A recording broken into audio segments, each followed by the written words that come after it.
Logika molekuler organisme hidup.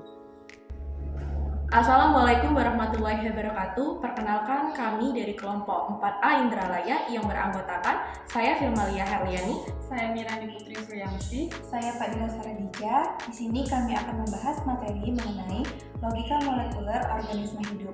Selamat menyaksikan. Tujuan pembelajaran kali ini adalah mahasiswa mampu menunjukkan sikap tanggung jawab untuk memahami falsafah biokimia. Adapun objek yang digunakan diantaranya ada manusia, ikan koi, ayam, putri malu, dan helokonia. Adapun prosedur proyeknya yaitu pertama, memahami materi logika molekuler makhluk hidup. Yang kedua, tentukan makhluk hidup yang akan dijadikan sebagai objek. Yang ketiga, amati dan rekam perilaku objek. Yang keempat, lakukan pengeditan video dengan baik dan menarik.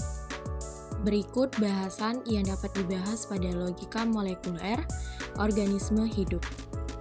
Jadi, makhluk hidup merupakan makhluk yang tersusun dari molekul kompleks terorganisasi secara rapi. Makhluk hidup terdiri dari manusia, hewan, tumbuhan, bakteri, dan sejenisnya. Makhluk hidup dilengkapi oleh struktur internal yang ruwet dan mengandung banyak molekul kompleks. Tiap komponen pembentuk makhluk hidup mempunyai fungsi khusus. Hal ini berlaku baik pada struktur makroskopik seperti otak, jantung, paru-paru, maupun struktur mikroskopik seperti inti sel, protein, lemak yang memiliki fungsi khusus. Karakteristik makhluk hidup. Di dalam makhluk hidup pastinya terjadi proses pertukaran gas atau bisa dikenal dengan bernafas. Bernafas adalah proses masuknya oksigen yang berasal dari lingkungan masuk ke dalam tubuh dan keluarnya karbon dioksida dari dalam tubuh ke lingkungan.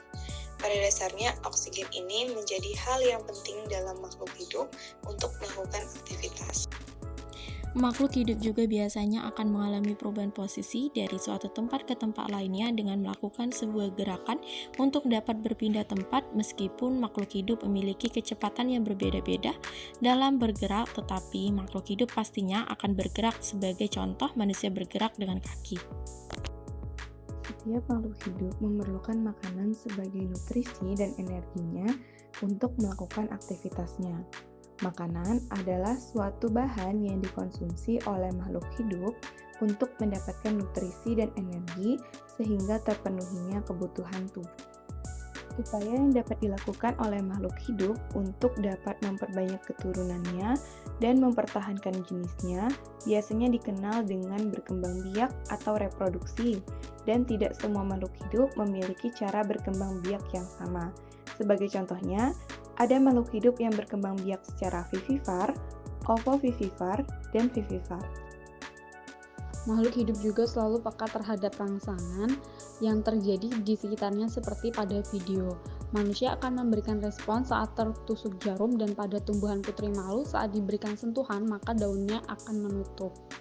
Pertumbuhan dan perkembangan juga berpengaruh pada setiap makhluk hidup, karena setiap makhluk hidup akan bertumbuh dan juga berkembang. Sebagai contohnya adalah pertumbuhan pada tumbuhan yang semakin tinggi dan juga adanya perkembangan untuk berbunga pada tumbuhan.